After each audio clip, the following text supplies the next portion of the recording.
Hi, good afternoon.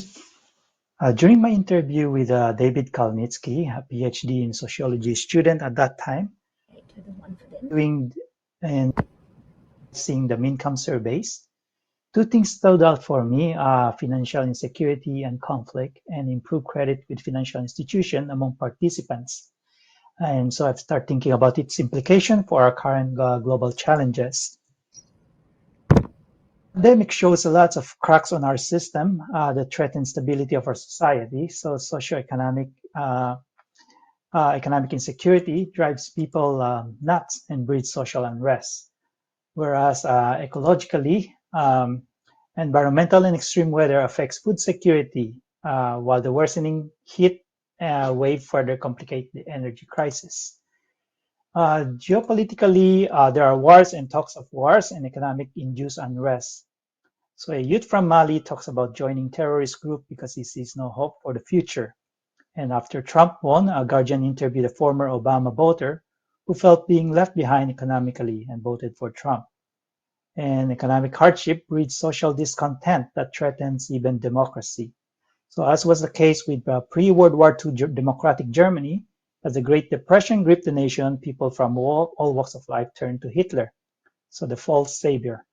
What was then tepid Nazi growth accelerated. So now, like before, fascism is on the rise again. And here is Kalnitsky talking about the economic insecurity in the Mincome qualitative surveys. I looked at some aggregate crime data and found declines in overall assault rates, which I believe to be domestic assaults. I also find a decline in overall crime rates, which tend to be property crimes.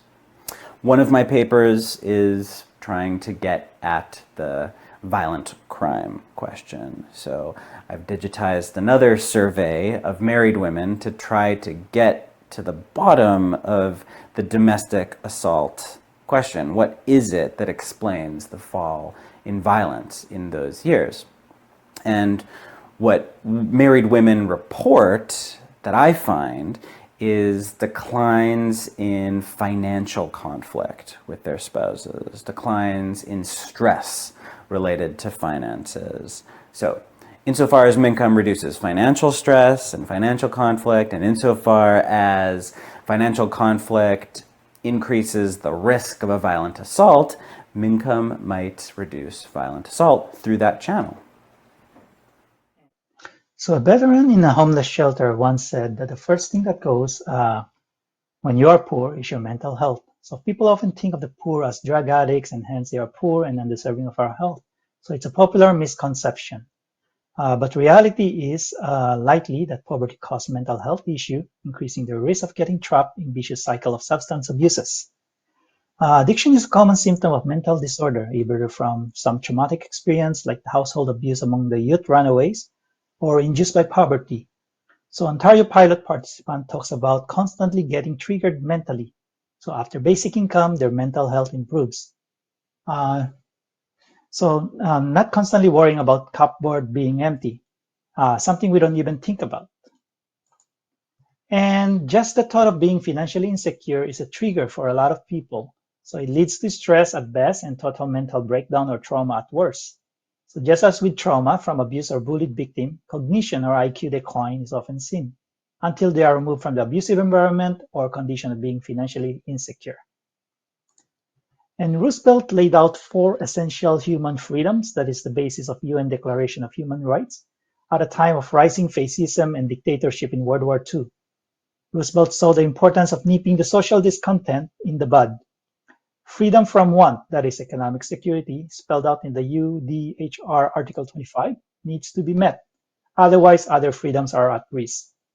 Basic income is the best solution for this by far.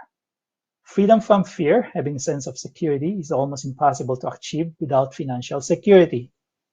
And former Conservative Senator Hugh Segal of Canada, a longtime basic income advocate, on this to the importance of nipping the social discontent in the bud.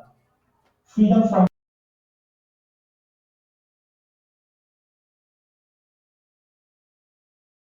We also addressed biases and misinformation about the poor during our interview. Fear that poor people have every day in their lives. The real poverty that poor people have is not only about money, it's about time. Every day is another financial crisis. And the notion that poor people sit at home and eat chocolate and watch the soap operas is a myth. In Ontario, 70% of the people who live beneath the poverty line have a job. Some have more than one, but they don't earn enough from those jobs to get above the poverty line in their city because it's very expensive to live in certain parts of Ontario.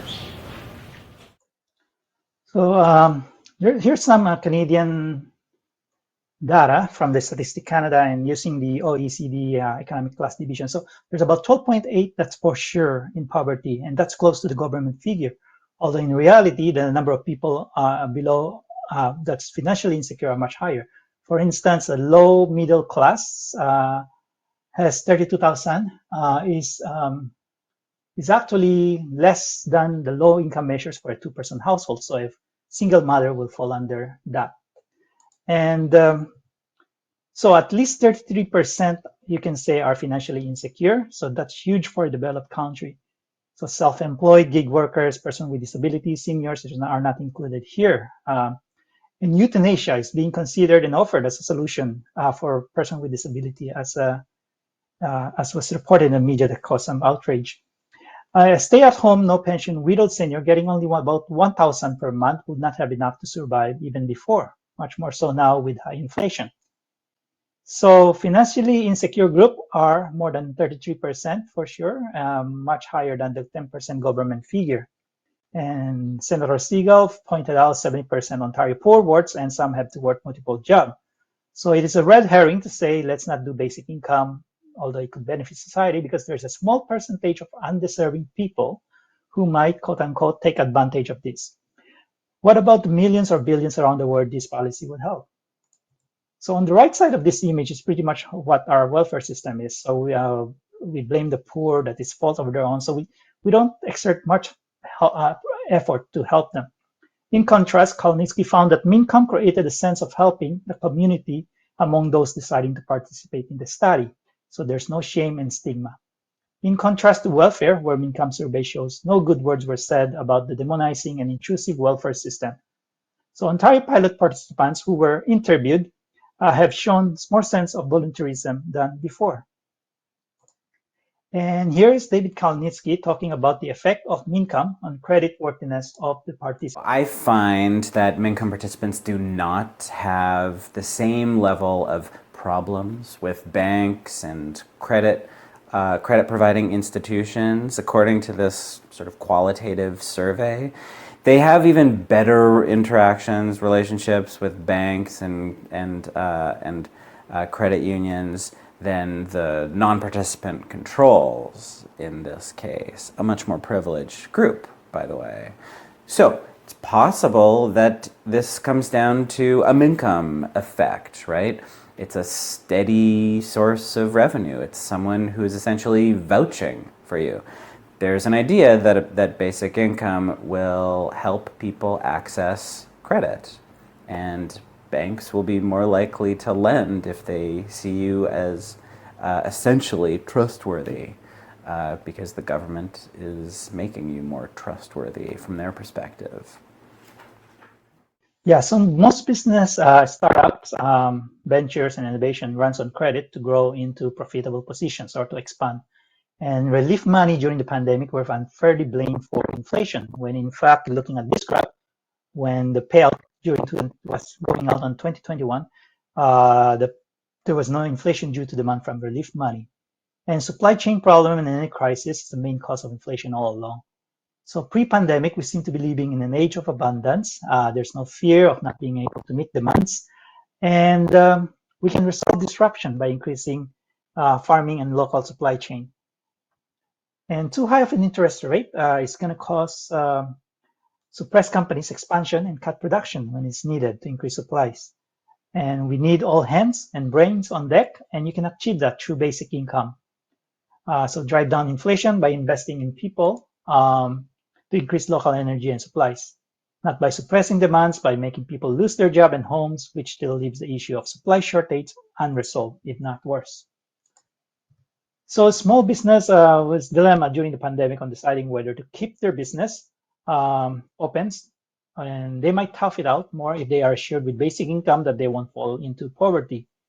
And also Mincome showed that they will more likely get credit from the banks to also help keep their business open. And in Africa's basic income pilot have shown increased entrepreneurship, same as in Ontario's pilot. And farmers have the same dilemma when faced with financial uncertainties. But with basic income, farmers knowing more comes to worse, with basic income, they won't fall under and become destitute, will more likely continue to farm. And we need as much farmers in this unpredictable global climate. So it also provides more spending power for local population to help community businesses.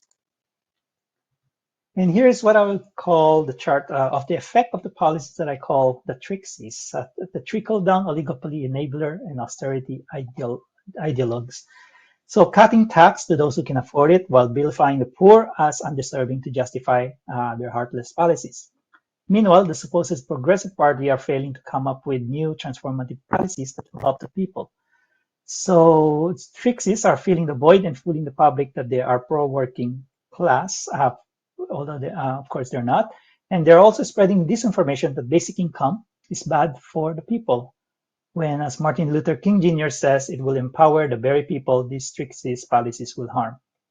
So meanwhile, the trixies policies had led to non-drinkable water, hospital crisis, cuts to and cases of criminal negligence in for-profit long-term seniors' home. So cuts to hospital and schools created overworked, burnout staff who quit and caused shortages and crises in the two important institutions. So basic income is the biggest tax break anyone could ever get that no tax credit can ever match. So tax cutting trixies should be on board unless they are in it for their own wealth or the oligarchic rentier.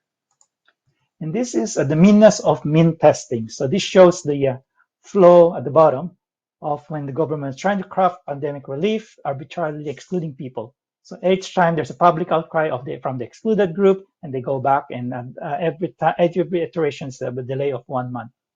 While those without voices, such as the disabled, those already poor, the seniors, the students, even some small business or new businesses, did not get heard and never got the help. And the cause of this is a massive deficit.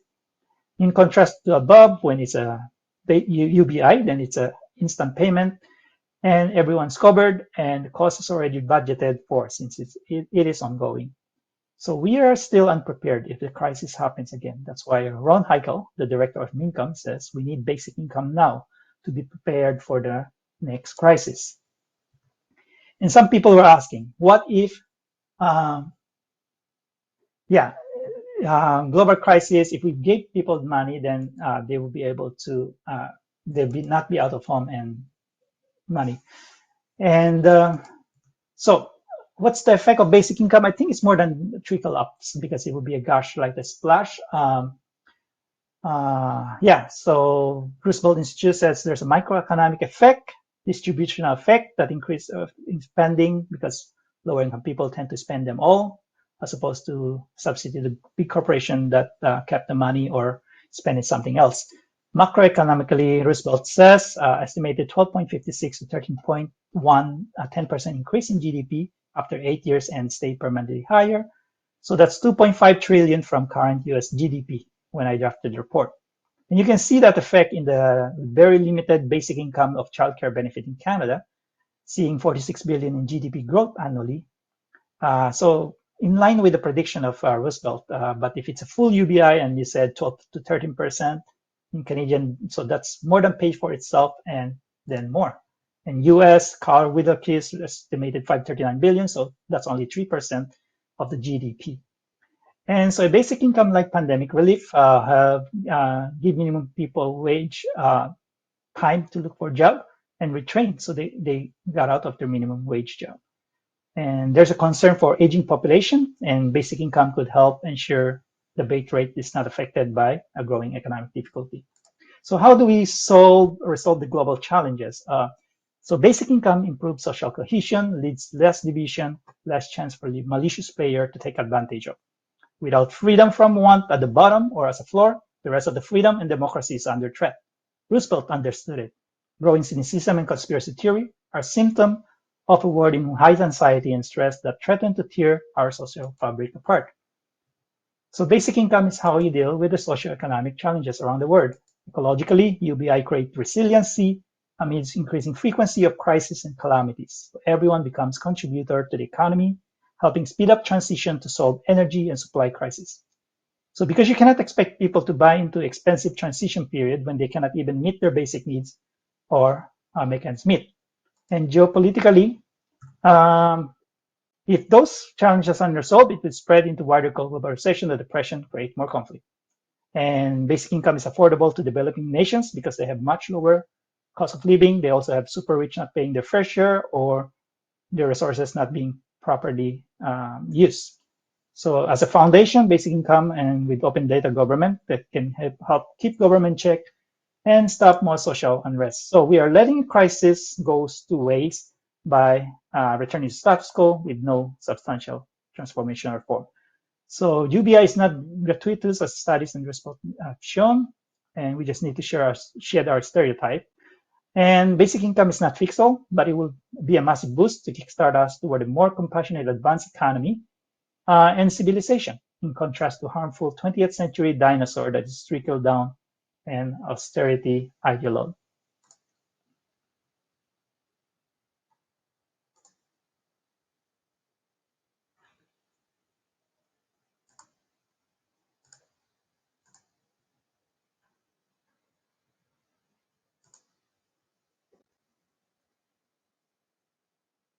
Have you finished? All right. You're finished? Yeah. Okay. I'll just clarify for everybody. What we'll do is, if everybody talks for 15 minutes, I want to encourage. We've got actually quite a few people in the watching live online, so I encourage people to put questions in the chat so that we can ask them after every presenter has said what they want to say. And with that said, so let's do. Everybody will talk for about 15 minutes, and then we'll go to questions. And up next would be Simon. Is Simon around to speak?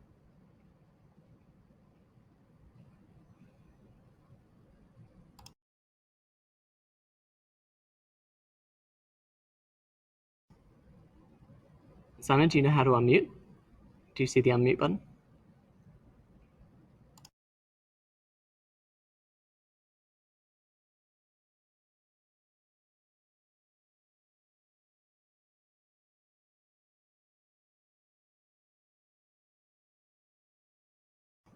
Simon, if you're talking, we can't hear you. Oh, and also just a reminder, people need to put questions in the Q&A, not in the chat, because we can't. I can't see the chat exactly. So put them in the Q&A. Simon just said he's unmuted if you can't see the chat. I can't hear Simon though. Can anybody else hear Simon? Yeah, I think let's go to the next speaker. Let's go to Sri. Can you hear me? Yes, we can hear you.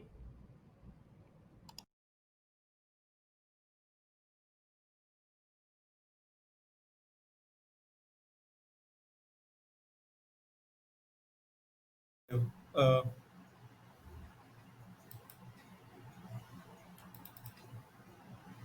uh, uh, uh,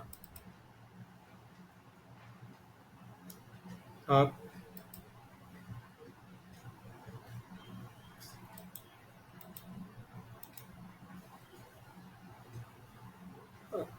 uh, can you please help me? My PPT is not showing here.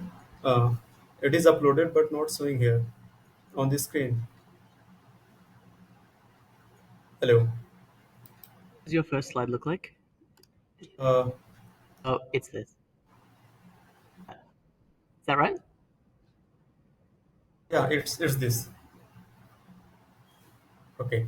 Uh, Respected all, my name is Narayan. I'm a PhD scholar at Center for the Study of Regional Development at JNU, New Delhi, India. Today, I would be exploring how basic income can address the health-related crisis in Uttar Pradesh, which is a state of India. So let's first discuss about the study area. Uttar Pradesh, commonly known as UP, is a state in northern region of India, and it would be fifth most populous nation if considered among countries.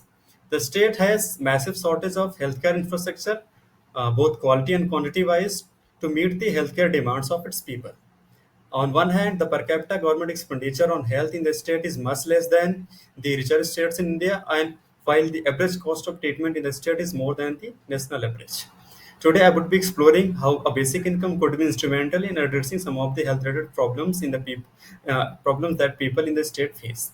I'm using mainly the 75th round of National Sample Survey (NSS) titled "Social Consumption in India Health," which was conducted in 2017-18 for my analysis. Next, let's discuss the nature of health-related crisis in UP. So first is availability crisis. That means the non-availability of adequate quantity of healthcare services and of reasonable quality. So the NSS provided data on when a person experienced an ailment and where he got treated by the type of healthcare service provider. So if we look at the treated elements in last 50s, then which involves hospitalization as well as non-hospitalization, we find that only 14% people overall prefer to visit government hospital for the treatment, and most of the people around 64% visited to private doctors or clinics, and around 15% visited to private hospitals. When people asked about what were the reason for not availing government sources, they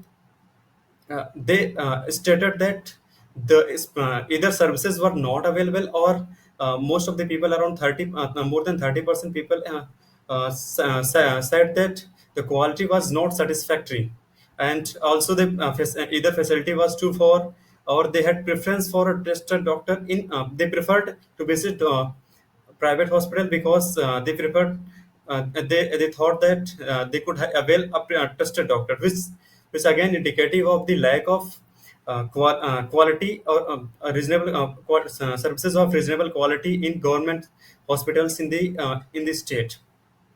Similarly, if we look at the survey also asked about whether people take a treatment on medical advice, then around 12 people overall percentage is 12% who haven't taken treatment on medical advice. And when they asked about the reason for not availing medical advice, then most of the people, around 76% people, considered their ailment was not serious enough.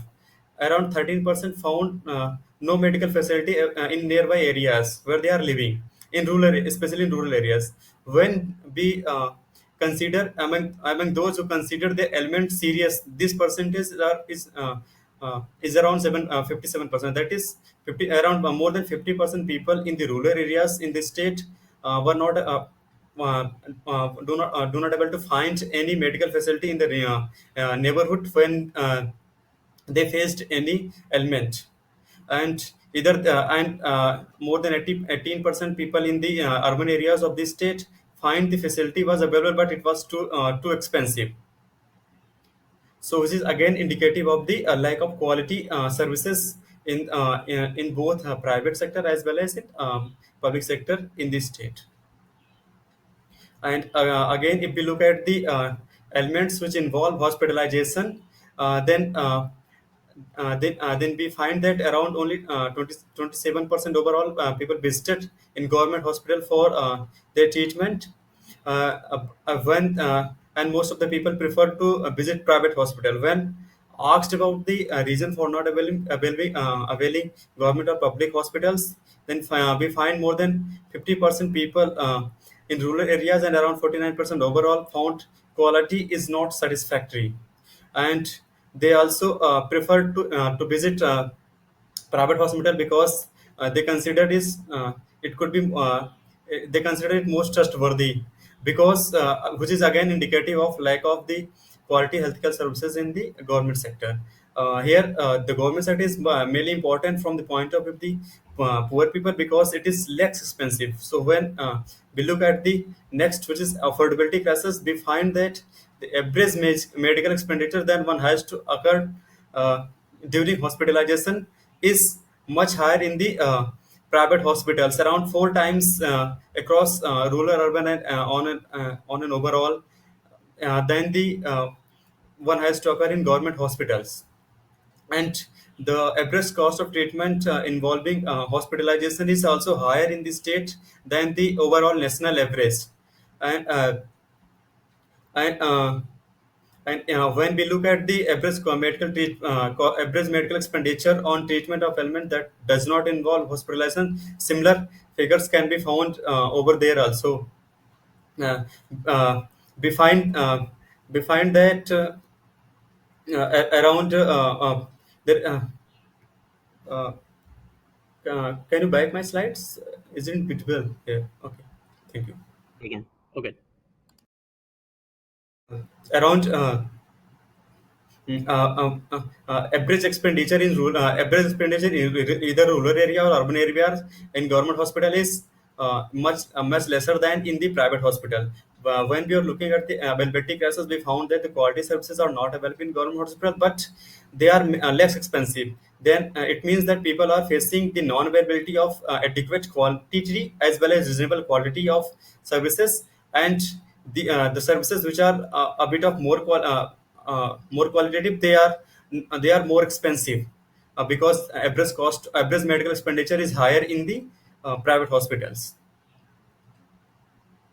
So now, third, there is under consumption of several healthcare services and product in the state. If we look at the population covered by health insurance in the state, we find that less than 1% people, only less than 1% people are covered under any health expenditure support scheme in the rural areas, and the percentage is not very much in the urban areas also. Only around more than 6% people are covered under any health insurance scheme in the state.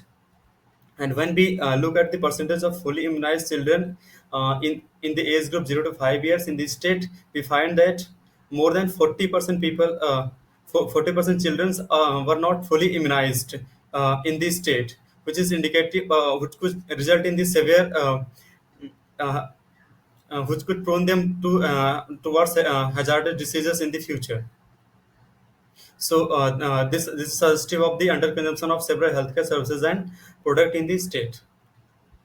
Uh, Now, let's discuss how can a basic income address these issues. So, first of all, I would like to discuss the affordability crisis. The NSS provided me, the data on median on household usual monthly consumption expenditure. So, on the basis of that, I tried to do a micro simulation to check how it could affect the affordability, how a basic income could affect the affordability of some of the healthcare services in the state. So these are the steps of the micro simulation. First, I constructed a poverty line, which was 60% of the median household usual consumption expenditure. Then I constructed FGT poverty indexes, that is head count poverty index, poverty gap index, and square poverty gap index to measure the incident, depth, and severity of poverty respectively. Then I constructed two basic income scenarios. First is poverty gap UBI scenario, that is uh, excuse me, again slides are not visible. Hello. Yes, thank you. Uh,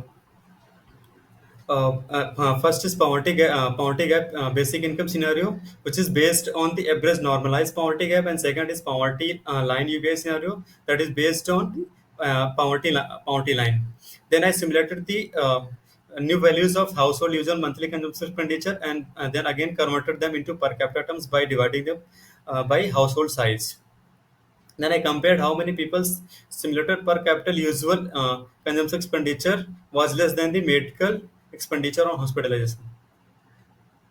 So, by considering per capita usual consumption expenditure as a proxy of income, I compared it with the medical expenditure on treatment involving hospitalization to see the affordability of hospitalization under different UBI scenarios. So, under baseline scenario, we find that around 3.8% people were for 3.8 people percent to in government hospitals, and 39.24% people in the private hospital were not able to afford hospitalization in these hospitals. When I introduced poverty gap UBI scenario, the affordability percentage has been reduced, and it has been reduced more in the poverty line UBI scenario. That is suggestive of that if a basic income is implemented in the state, it would result in the more affordable. It will increase the affordability of the uh, healthcare services in the state. Let's discuss how basic income could tackle the availability crisis and the problem of under consumption in the state. So, basic income could act as an insurance cover against both idiosyncratic shocks such as bad health and aggregate shocks such as waterborne diseases, because government assistance is minimal in case of these shocks, and out-of-pocket expenditure is high. So basic income could be handy in each and every situation. It could also mitigate some of the health-related crises by enabling access to nutritious food, reducing their dependency on hazardous jobs, and ending their daily fight for survival. Uh, Apart from it, a basic income could help people to demand for quality, better healthcare services, because it will increase their bargaining power and reduce their dependency on the cheap ones. Uh, Apart from it, it will reduce poverty, and reduction in poverty implies reduction in people's vulnerability against many diseases. So, from the micro simulation, I found that under baseline scenario, when no basic income is introduced, there is possible the headcount poverty index was 0.2, that is 28%, and when I introduced different basic income scenarios, there has been reduction in the incidence, depth, and severity of the poverty index as reflected in these poverty indices. There is significant reduction in case of when a basic income is introduced in through poverty line UBI scenario. Uh,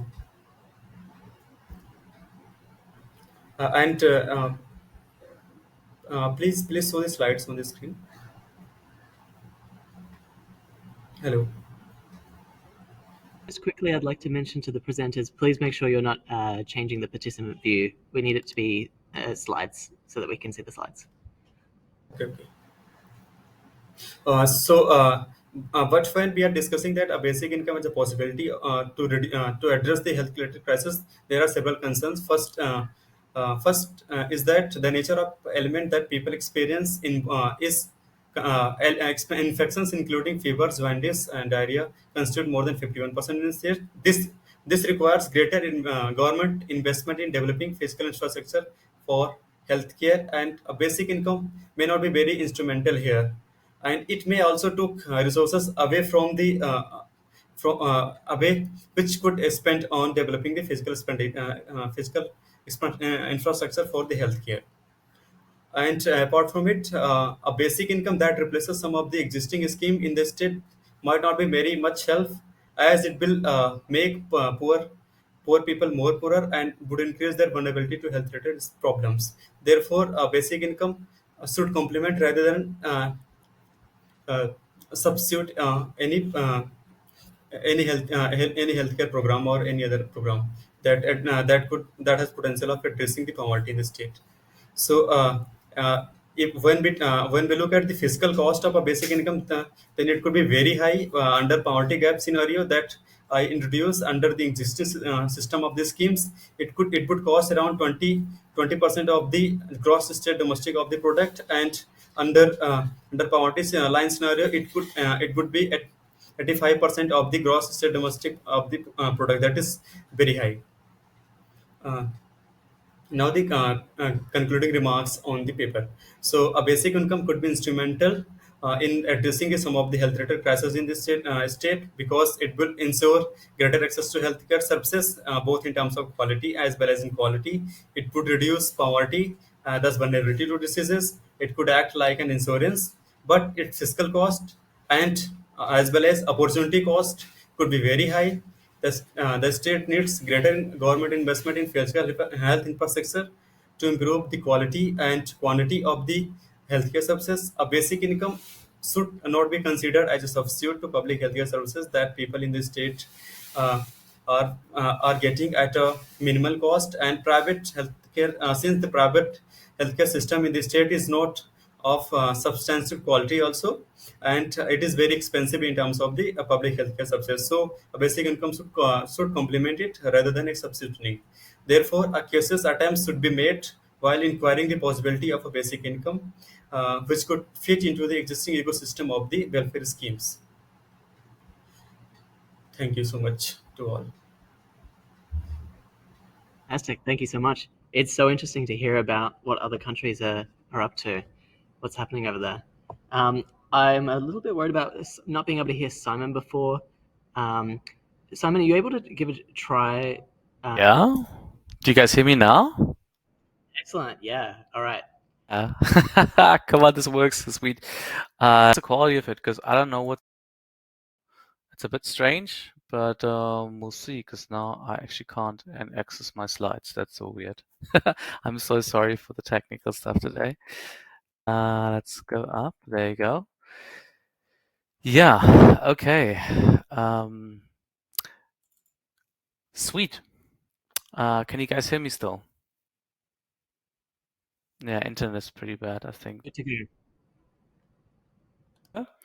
Sweet. Sorry for the technical issues. Whatever there are or were, hopefully it's working out now.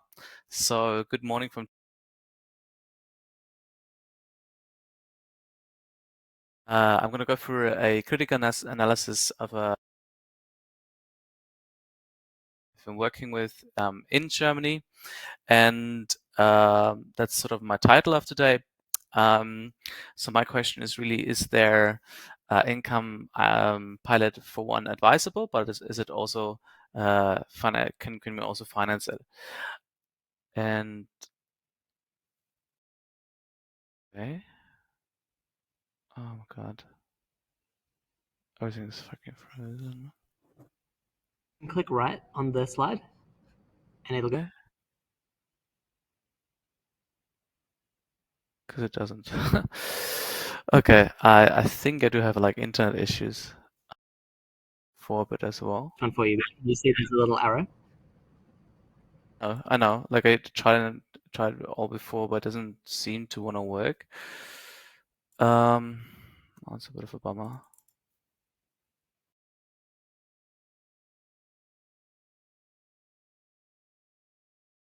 Alternatively, you can pick out the slides on the left panel. Yeah, if I get again, I think what I struggle with is a very bad internet connection today. This morning, I don't know why it is that bad, but it's how it is. Okay.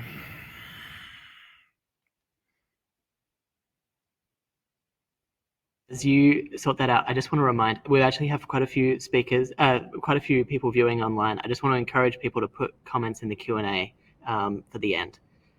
Sooner you can get them in, the better. All right. Can you see how to change the slides?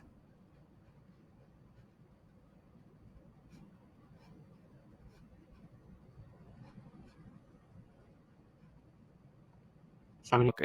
Out and in again, and then I'll see if you guys can add, and I'll try to make it work again. Oh, whoa, wait a minute. Maybe it works now. Ah, there you go. Hey, do you guys still hear me now? Okay, cool. So, yeah. So there we go. We're live and it's working. So sorry for the technical hiccups.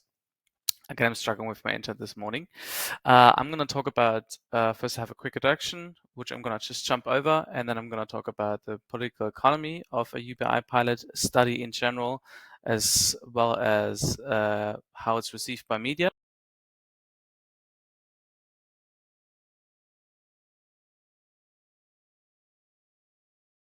And then we look into how to finance it. And what I came with to the question is I have a couple of research questions. So the first one is if really the question was for me if data of old experiments would negate a new experiment in Germany, and then also with the question is a new pilot financially but also scientifically prudent? So do we have fresh insights, and then also how can we finance it? And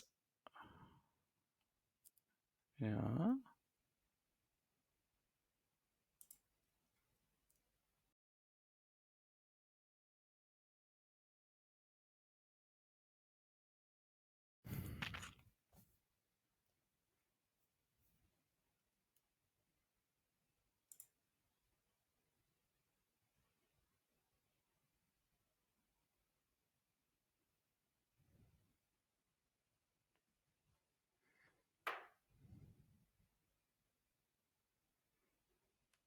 Are you still there?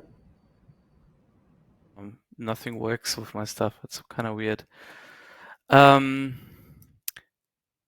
Yeah. Which I can direct you to the slide if you tell me the name of the slide you want me to go to.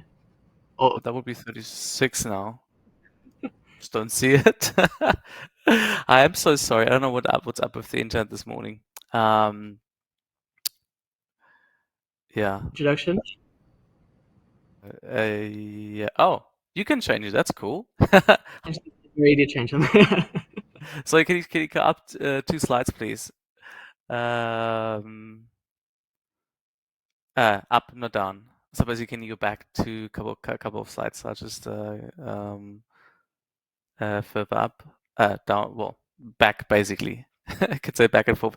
Just a bit more, or anyway. Yes, this is annoying. So sorry, I kind of threw me off. I forgot. I can't change it there. Well, basically, I want to the slides before. I want to quickly introduce the pilot. So the pilot would be running in Germany, and it would be running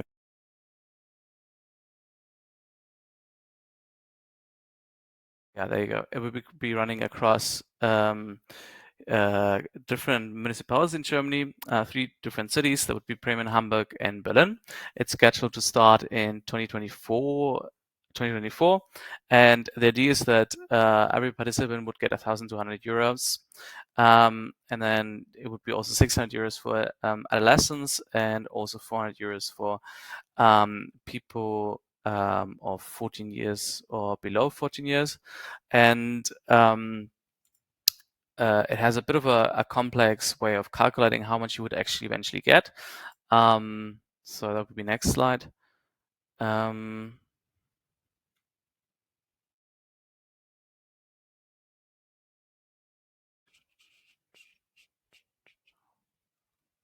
Me to go to the next slide? Sorry.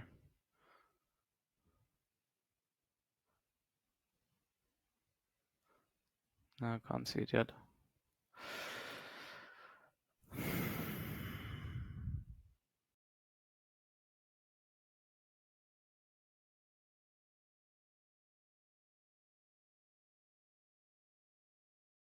We currently see the reception of UBI pilot study results. The thing is, I really struggle with my slides because I can't see them or change them. What I would suggest is that the next presenter would go and do their presentation, and I'll see if I sort out the technical stuff again. I'm sorry that my internet connection is so bad today, because I also probably a bit gonna log For all of us. and yeah, log it up, see what happens, and maybe it's better afterwards. All right. So hopefully the next person can go then. Millie, are you available? I'm here. Excellent. Do you want to pull up your slides? And I don't have any slides, you'll be pleased to know, so we don't need to juggle those. not easy. Unfortunately, I can see myself, which is awkward. So thank you. And to everybody who's not online, it's a very weird interface for those of us who are online. So we're sort of speaking into the dark a little bit. Thanks for having me here today. I'm coming to you from the beautiful lands of the Muanina people in Lutruwita, Tasmania, in Australia, for those of you from overseas. And I pay my respects to elders past and present. I'm the National Coordinator for Australia reMADE. We're a network of leaders and organisations who originally came together because we wanted to understand, well, what's our shared yes for the future? What does the world that we want look like? Sorry, because this is very representing, I just need to cover my own face. So the civil society organisations that I work with, we're very good at saying no, we don't want this, we don't want that, stop this, stop that. But what's our shared yes? What brings us together and what are we working for? And how do we do this across our different silos? So we wanted a shared yes, and we also wanted a shared analysis of the problems that we face. And so a lot of my work is really straddling the head and the heart. How do we bring that kind of sense of purpose and value and love? I'm going to use that word. And how do we bring in the analysis and the strategy? And I think when those two things come together, we have a lot of power. So unfortunately, because I juggle many things, including being a carer for some members of my family, I haven't been able to be at all the presentations. I mean, it's an extensive program, but I've noticed a few things. There's a lot of similar content, beautifully presented, where people are sort of, to really roughly summarize, saying things like UBI is good for poor people. It has good impacts on, I think we just heard about crime, access to medical care, etc. And I find that really interesting that we're hearing that a lot, and yet there's a huge resistance faced in actually implementing this stuff. In Australia, it's tricky. And I thought it was interesting yesterday listening to Kristen and Jay from the Anti-Poverty Centre talking about, someone asked them, well, do you believe in, they were talking about how terrible mutual obligations are and the welfare system in Australia, how, payments aren't high enough. And someone said, well, do you believe in a UBI? Is that something that you want? And their answer was something like, yes, of course we do, as long as it pays enough, as long as it lifts people out of poverty, as long as it doesn't punish people for being poor or unable to, participate in the paid workforce. So the work that I do is not so much a case study of the UBI, but it is a framework for saying, well, how do we make sure that anything that gets implemented, how do we make sure we're on the same page with the same values? And how do we make the landscape, the broader landscape, more likely to accept a UBI? So we're in both terrifying and exciting times, a moment of rupture and the promise of more change to come. As Kelly O'Shannessy, the CEO of the Australian Conservation Foundation, said, she said something like, disruption is coming, but it is our job to also disrupt. And we're going to need something in this time to unite us as things come apart and are remade. She was talking specifically about climate change, but we all know that climate change, inequality, poverty, etc., are all linked. We can't map the future. We do know for certain that there are major opportunities ahead. We know that some are predictable and some are not. We know that we can have policy settings and action plans, but we also need a compass, a sort of set of guiding principles and a purpose that will help us to adapt our plans as needed, because we just don't know exactly how a plan would have to roll out. So this is where the idea of the public good comes in, which is the work I've been doing. So for so long, we've used GDP, economic growth, etc., as markers of success. But what would it look like for us to shift those markers and find something else to put at the heart of why we do what we do as a country? So in Australia at the end of 2019 and the beginning of 2020, we had the major bushfires on the East Coast, and then obviously across the world, we're all experiencing the pandemic. And in Australia, that meant we had a really visceral experience of climate, so with smoke and public health, and we're sort of recognising how connected we really are. And, COVID showed us this as well, obviously. And we saw the impact of publicly owned media for the bushfires. That was literally saving lives, health services. We saw what the devastation of privatisation had, particularly in the context of aged care, hotel quarantine, etc. So we began a project on the public good with the sort of broad understanding that the public good means ensuring that the things that people need are available and accessible where and when they are needed, without cost and without having to make someone a private profit. So our research was asking a really broad cross-section of Australians, what public good do you want for you and your communities? And this was through a really iterative process where we trained community facilitators to take this out into the community. So it was a quite broad spectrum. We had some quite socially conservative, socially progressive, everyone in between. And my job, of course, as a researcher is to synthesize things. But I want to acknowledge that this work is made up of beautiful stories. The man who found solace in whiskey and prayer, the family who spent more time together because of COVID, the women struggling to get financial support for their disabled children, the rural community reflecting with surprise and pride just how powerful they were.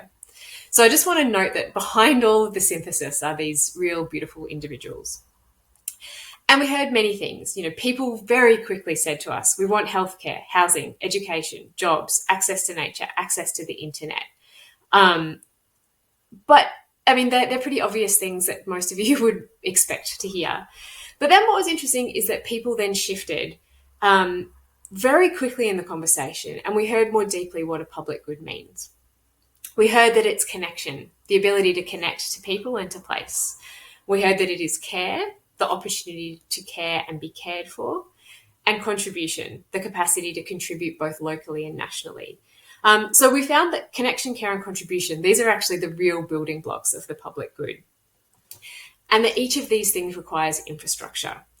So there's obvious infrastructure that we need. So we need roads and footpaths and telecommunications to connect us. Things like hospitals and childcare centres for care, and, polling booths and consultation processes to enable us to contribute. But we also need and heard the need for what we've called enabling infrastructure. And that's things like the time, the conditions, and the capacity to bring quality to connection, care, and contribution.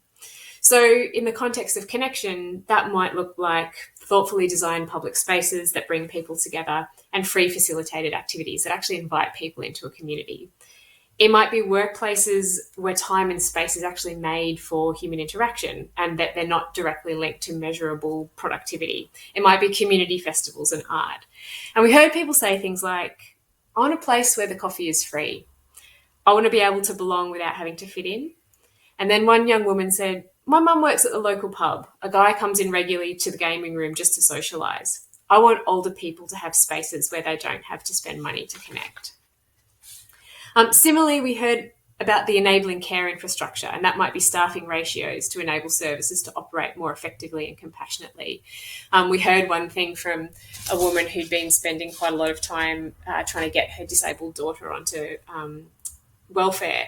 And she said, when I was first looking for family assistance, they'd ask, well, what do you need? And they'd sort of tell me what I was eligible for. But then she said, now you just have to apply for each thing and they say, nah, you can't have that. Nah, you can't have that. So it was a really horrible interaction with a public good. And services that recognise the cultural needs. So in the context of Australia, that might mean for First Nations people accessing country as part of their healthcare services. And time. People really talked about time to care and be cared for. We all know that caring takes time and we can't do it without time. And then finally, contribution. So infrastructure for contribution means investing in things like cultural changes around the expectation that our voices will actually be heard and that we will be engaged in genuine processes. And time and freedom to participate in unions, councils, workplaces. Lots of people said things like, well, I'd love to participate in local councils, but I actually can't, leave the kids. I don't have time. And so we heard things like, we want government to come and listen and initiate real conversations, not just publicity stunts. I had a group of young women inventing democracy at me. And I was thinking, yep, that's how democracy usually works. So connection, care, and contribution. The question really is, well, these are really key public good infrastructure that is needed.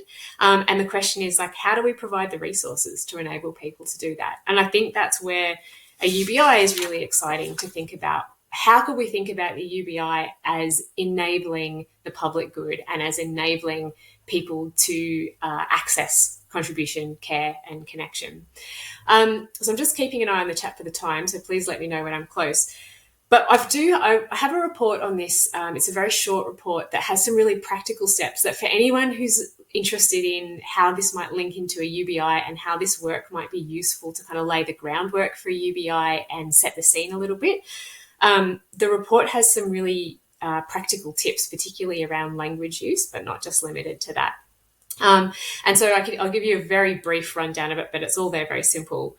The phrase, the public good is really helpful. We're finding that a really useful language. It's not captured by the left or the right, and it's active rather than passive. And it's shifting the emphasis to people first rather than economy first. And I think that's really helpful in the context of UBI. So you can talk about things like strong laws for climate action are a public good and extend that out. Inserting the language of care, connection, and contribution into work, again, as a case for the UBI, UBI as an infrastructure is a helpful way to talk about things as an infrastructure for care, connection, and contribution. The third point I've already said is about infrastructure, like shifting how we think about that as a language. The fourth one is setting high expectations publicly of government. For the public good to flourish, we need good government. I mean, good government can also enable a UBI. So there's really strong links there. And then finally, I know there's really different opinions around this in terms of universal basic income. But from our work, it's really clear that we need to say everyone means everyone, no exceptions. Universal means universal. So that might mean that a billionaire gets free healthcare or a basic income, same as somebody who only has $3 in the bank, but we then obviously tax the billionaire in different ways. So, and that's been really clear in our work that for any of this to work, we need to be thinking about a universalist approach. So I think that's probably where I'll leave it, and hopefully there's a bit more time for questions. But I would just put the invitation out there that I can't see who's in the room, how many people, but if anyone does want to read the report or get in touch, we're always keen to look at case studies of where these 3 Cs are in action. And I think the UBI is a really great example for us to use, and I think our work can also help push that case for you. So thank you very much. Thank you so much. Let's see. Third tries the charm. Let's see if Simon can. Okay. Oh well, let's do this. Let's see if it works or not. Now I'm just trying to pull up my slides. Can you pull it up for me, maybe? Because I'm trying to access it. Just doesn't. There you go. Hello slide, and it works. That's amazing. Okay, cool. Do you guys hear me well? And I believe so. You probably hear me. Yes. Let's see. Camera. All right. Cool. Finally.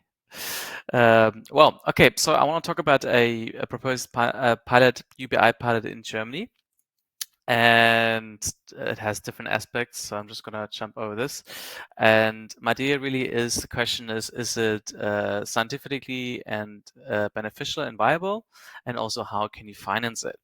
And so first, if you look at the pilot itself, it'll run in different cities in Germany. It's scheduled to start in 2024, and it would be according to a European measure, 1,200 euros paid out and 600 to adolescents, and even that's what's new and to other pilots, so different from most other pilots, is that it would also pay out money to teenagers. Now, the payout scheme itself is a bit complicated because it has a couple of formulas in, so I figured I skipped the formulas, but if you see the calculations, so that would be a normal, average household of 2 adults and 1 child below 14 years. And then you would have a normal UBI claim of 1,200 euros, which I said just before. But also there would be, since these people would be working, be a net earning of 2,850 euros. And then you would have a tax, wage tax. And then you would also always combine that. And in Germany, you have monthly child support.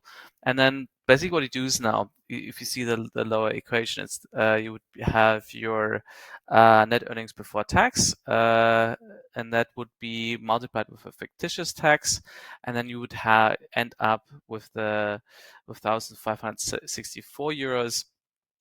And but the actual treatment payment then would be the UBI claim minus the tax difference minus the child support. So this family then would get 977 euros. If anyone's really interested in the how to calculate any treatment for the participants, I can definitely send you through the formulas, but I figured I'll just use one example to show you guys it's not everyone is eventually going to get 1,200 euros, but basically this family is eventually going to get 977 euros because they are earning money and because they also get already child support. So that all that is basically calculated in, and then this family still gets a UBI, but it's going to be much lower. And that is important because that doesn't mean that you now have to pay 1,200 euros to every participant. It means that you will do that in theory, but in practice, the number will be different.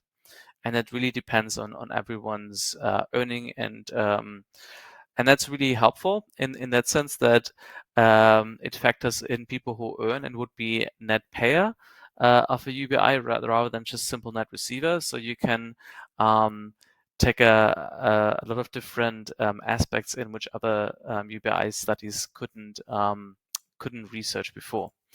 So the thing is, any UBI pilot is really done in a political economy, and what you have to keep in mind is that when you work with the government, and this pilot wants to specifically work with the German local governments, is that usually governments have different incentives than researchers. They usually have different ideas and plans, and that is really to be kept in mind. And another thing which you have to think about is the media reception, and it was pretty bad of most pilots in the 70s. So in order to have a positive public perception, researchers really need to keep in mind that their study has limitations, and they need to point that out.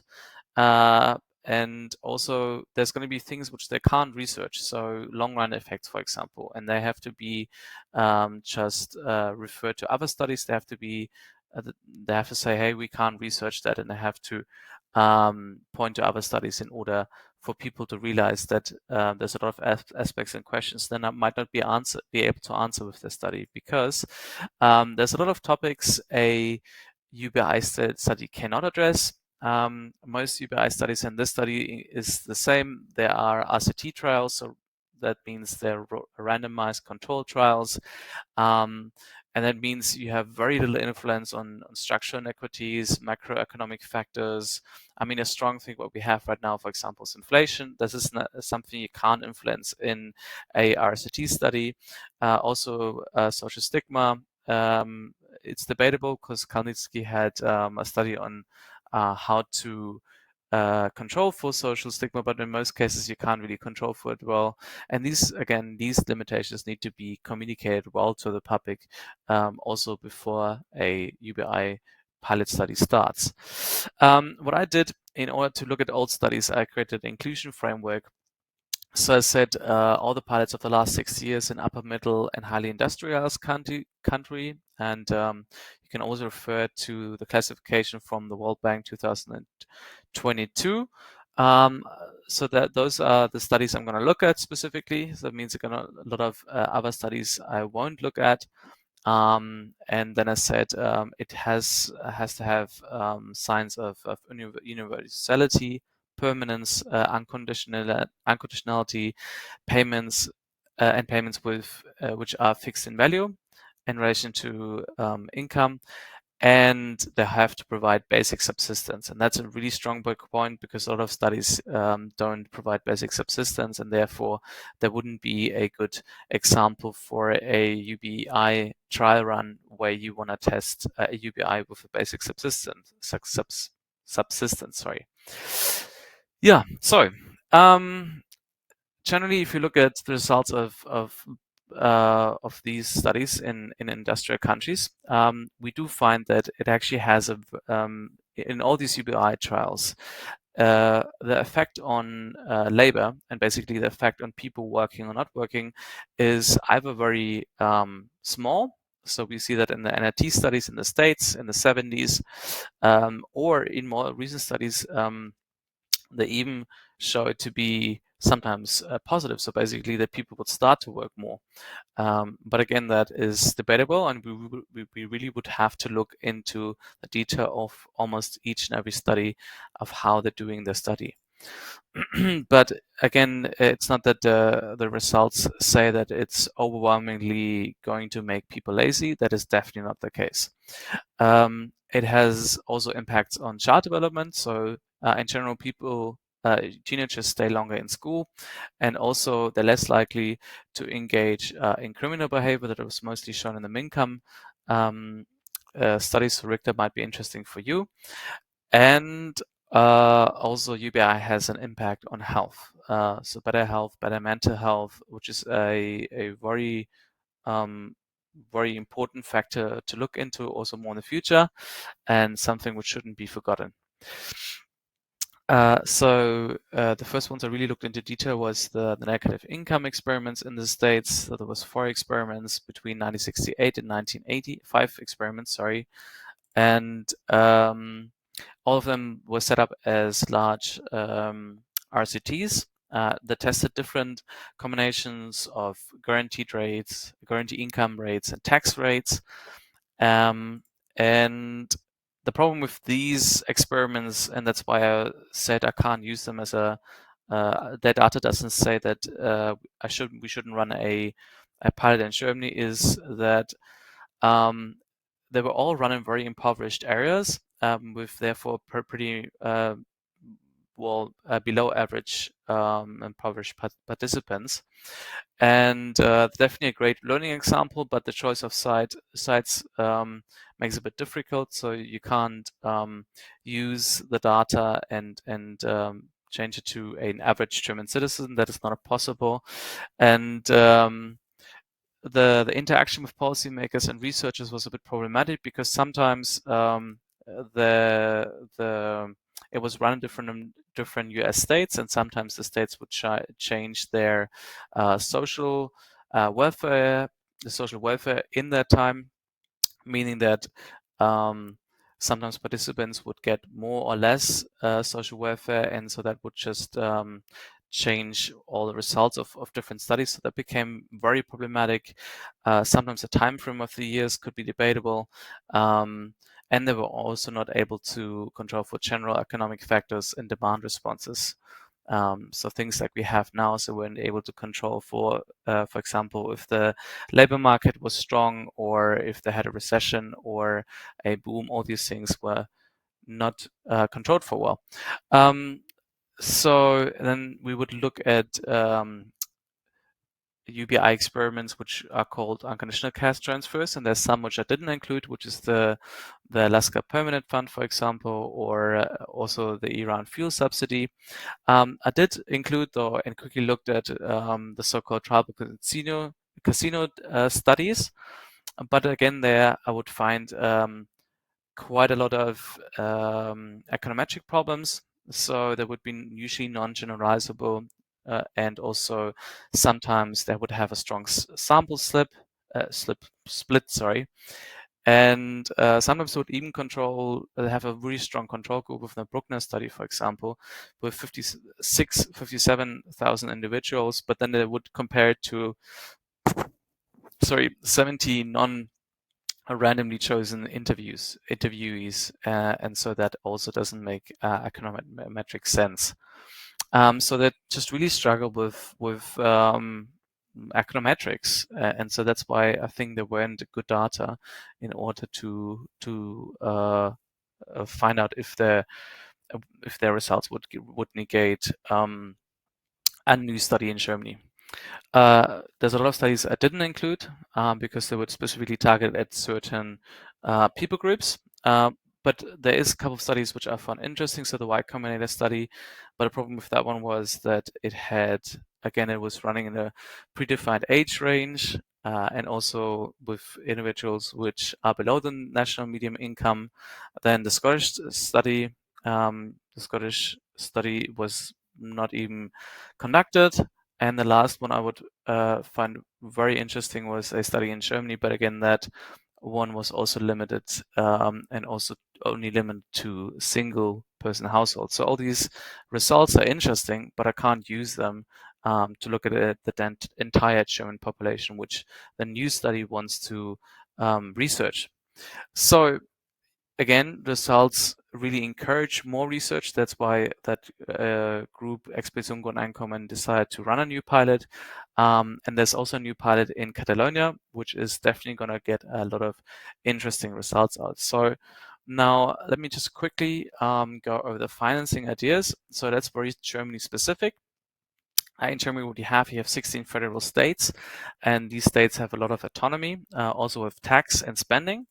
And so there is a scheme which is called the Fiscal Equalization Scheme, a bit of a long term, but it basically means that they want to ensure that every state has a similar spending power and similar earning power. and each state collects community taxes, which will be income taxes, corporation taxes, value-added taxes, and capital gains taxes, and then they again basically distribute, which you can see on this thing. I'm sorry, I'm actually going to go through this a bit quicker. If you have questions, please come back to me later, and we can definitely come back to the slides. And so normally what happens is, in terms of earnings and spending, is the federal government doesn't, it really only gives money back to the federal states, and then those would give money back to the municipalities, and they would also help each other out as well. But ideally, in order to finance those pilots, if you want to do it on a municipal level, it would be very helpful if the federal government finances the municipality straight away. That is doable, but if you want to start a pilot in 2 years, the problem is really that it might take much more time in order to do that, or you would have to find a government majority to do that. So that is one of the problems. So optionally, also a municipality could finance it through the tax income. And the tax income are, well, the community taxes, which I've already mentioned, but then you guys see that basically what happens is the federal government gets a lot of taxes for the state, and the municipality only a smaller fraction of it. So that would be especially with the income taxes or the value-added taxes or the capital gains taxes, but then the municipality itself also gets like local taxes and other equalization payments, and also task-specific grants. Well, so how do you finance it? What is the ideas and the things we're working on? So you could always raise a new tax. A new tax usually takes a lot of time to prepare, a lot of work to prepare, since they want to start that pilot. That's in general a good idea maybe, but probably unfeasible because of the time frame. Then we could directly go for the equalization scheme. So basically the federal government helps the municipality. That has been done before, but again, it requires a separate law. And the question is really if that's feasible or not. Sometimes it goes quick though. With the Corona help the municipalities got, it went very quickly. So there is certain examples where that is doable, but I'm not sure if that's really realistic for the future. And then, or we could use these federally allocated taxes where the municipalities will always get a certain share, and then they could use this tax income to already finance these basic income pilots, and without having to wait for the federal government to support them. So the first tax, what the municipalities also get a part of, is the capital gains tax. But what we see with the capital gains tax is, even though it's very well, a lot of people might really argue for that, because capital gains should always pay a certain income, is the biggest disadvantage really is that the volume is quite low.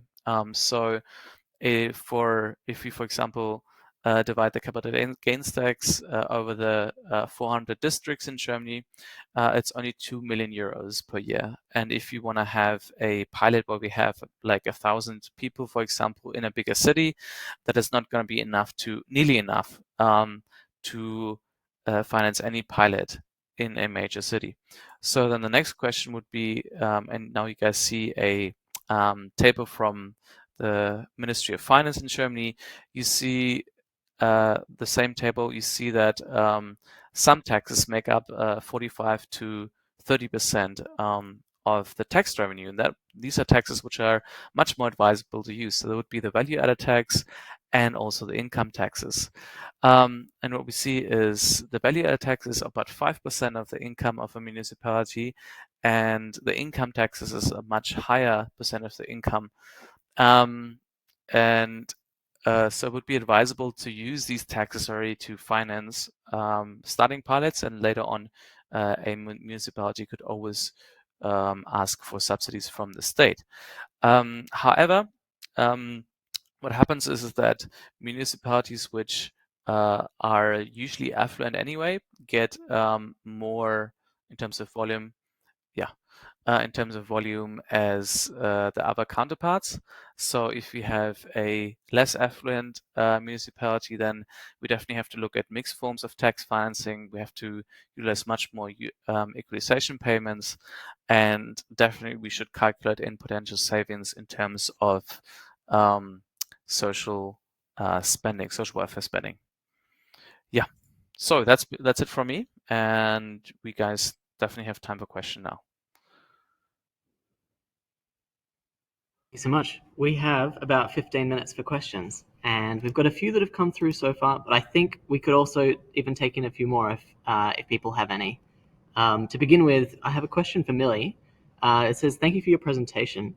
Could you please let us know a bit more about the demographic of your sample? So whose visions of the good life were reflected in your responses? Yeah, that's a good question. Thanks. So we tried to get a really broad cross-section of the Australian population. We had a diversity of locations, ages, cultural backgrounds, levels of education. So there were several hundred people. It was quite diverse. We really intentionally went for groups who either aren't heard. So for example, we spoke with a bunch of refugee groups and some First Nations groups. So they're, often not heard in these conversations, but also because we are a bit of a lefty organisation, made the real effort to go to people and networks who are likely to disagree with us.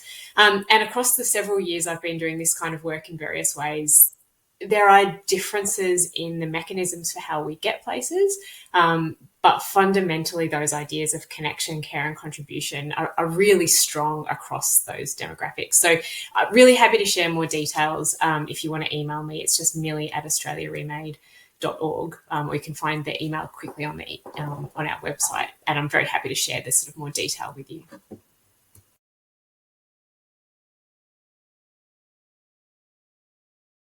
Thank you. Next question I've got from the room is, Simon, thank you for your presentation. Regarding the older findings you spoke to, is there any indication whether those reducing their working hours were overworked to begin with? Did you find anything about that? Good question.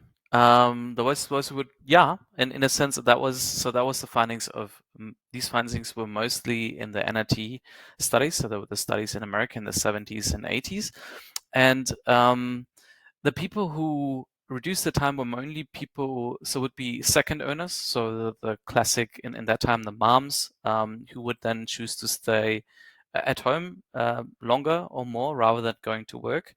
So you could see that as an overworking because they'd rather actually spend time with their kids. And also most of the time, so the reduction in working hours wasn't because people didn't want to work anymore. Mostly what they found was that the space between ending one job and starting a new job actually got a bit larger. So that shows then in total the working hours for that would go down, but actually it would be a good sign because people now had more time to choose a job they want to have rather than needing to start a new job. So you could say that they at least had more time for the things that would find more important, or had more space to find a job they rather have rather than needing to immediately start a new job.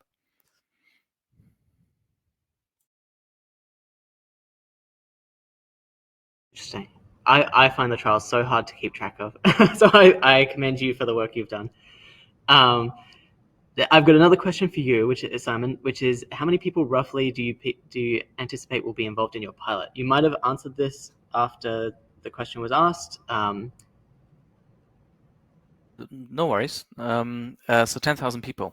So the idea is really to include 10,000 people. The interesting thing with this pilot is since it's run on the community, it's planned to run on the municipal level. it really will come through by public votes. So the idea is that different municipalities, in different municipalities, different cities, people are right now asked to do public votes in it.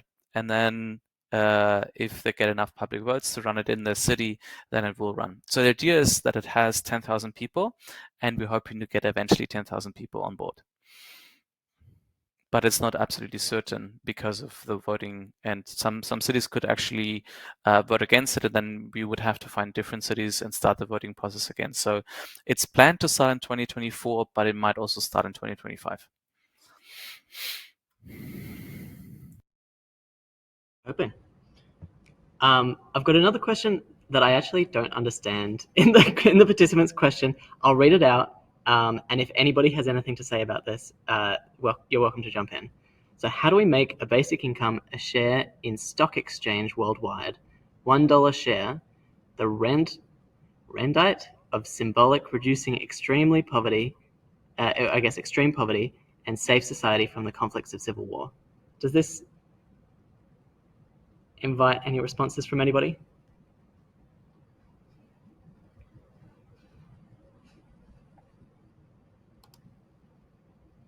I suppose not. I think Rick would answer it because it felt like a bit his topic.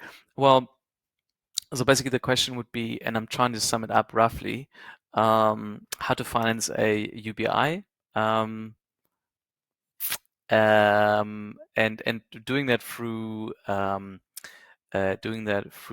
basically taxing transactions, economic transactions. So these ideas are out there already, and they've been discussed. So I think it's called a economic transfer tax or something in order to finance UBI. So these ideas are out there. They're thought about, they thought of, and that's as much as I can say about it. I've actually discussed this with a friend of mine as well, who's doing research in that area. Since I'm really looking into pilots and pilot research more than actual UBI UBI financing, that's why I'm stronger in. But I think research on that is definitely done, and these ideas are definitely considered. I'll add a little bit. I guess there was some, not exactly equity or stocks, but cryptocurrency. There was some study about using cryptocurrency to do something similar to.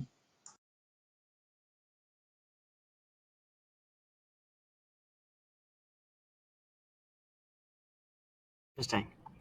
I would like to ask the speakers, as you've listened to each other's presentations, is there anything that you'd like to ask each other? I don't see any more participant questions in the chat, or anything that inspired within you. Any thoughts you've had?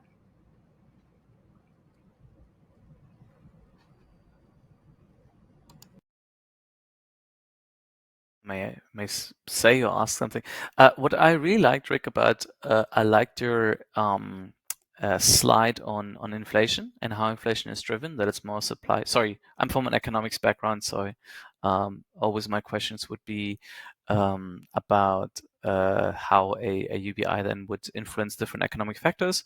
And so it was interesting for me to see it mostly supply driven and not actually demand driven as much. But I wonder if you actually can elaborate on that a bit more. Yeah, I think the main issue with the inflation right now, I think aside from the energy and the supply, and then so when I saw this graph, I said, yeah, so you screen capture it from Bloomberg. But yeah, so the supply chain is the main issue.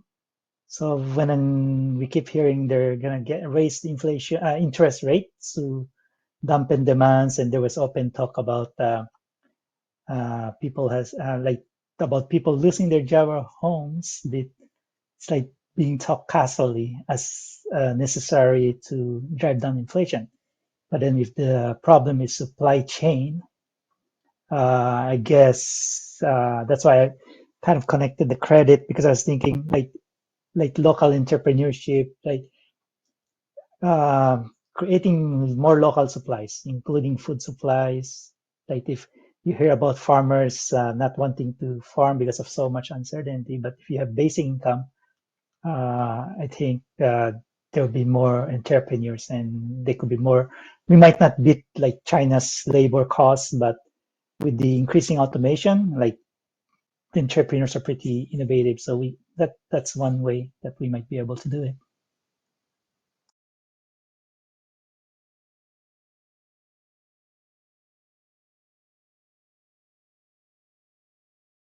All right. Well, we're reaching the end of the time.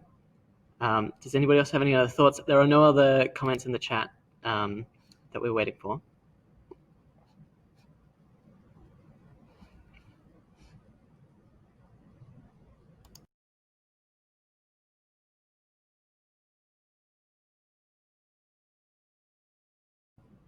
Actually, sorry, a question has just come through.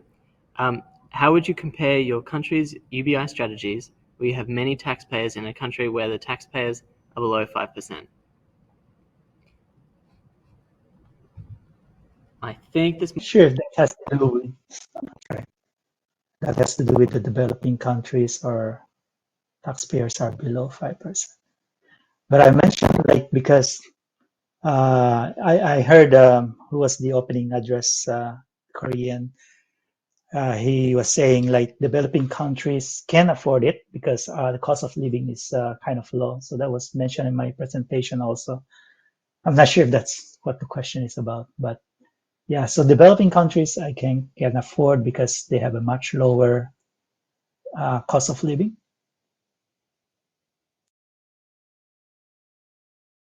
Clarify that just a little bit. Can you hear me? I think when we talk about developing countries, actually, his fact is right that the percentage of taxpayer is very low. That's why when we talk about UBI, it is very tricky in developing countries because if you implement a poverty line based basic income in India, then it would cost if you wish to finance it by a direct income tax, then it would be around 64% direct taxes on the 10% of the population who are paying income taxes. So it would be very tricky when we are considering. Therefore, there is one model in case of India, suggested by I'm missing name who had was suggested that basic income could be fixed as a percentage of GDP, and that seems a bit interesting and could be a more workable idea to finance basic income in a country in any developing country. So it could be fixed as a percentage of a percentage of GDP of that country. Likewise, 4% of GDP of a country distributed as a basic income in that country. Thank you. We're almost at time, but the follow-up is how would you collect tax if you have a very small number of taxpayers?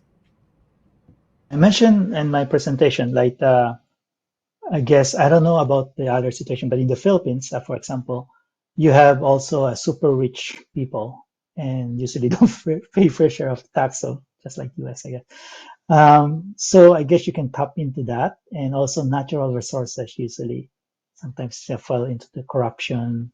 But yeah, those are two areas maybe. I'm sure there's other means we can do. Like even I watched the beginning of the movie, and I think I was thinking like even if only the developed countries can contribute some, right? Because they have the means and it would go a long way. Like I like the poster of the movie that was showing earlier.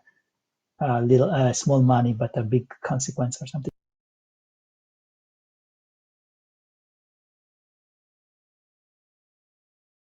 Right. We're at time, but I just want to say thank you, everybody. It's been so interesting to hear different perspectives from around the world because you never get this anywhere else. So thank you, Rick. Thank you, Simon. Thank you, Sri. And thank you, Millie, for your presentations. I don't know how to sign off on this system. So thank you, everybody, for being here. And I'll see you in a future session.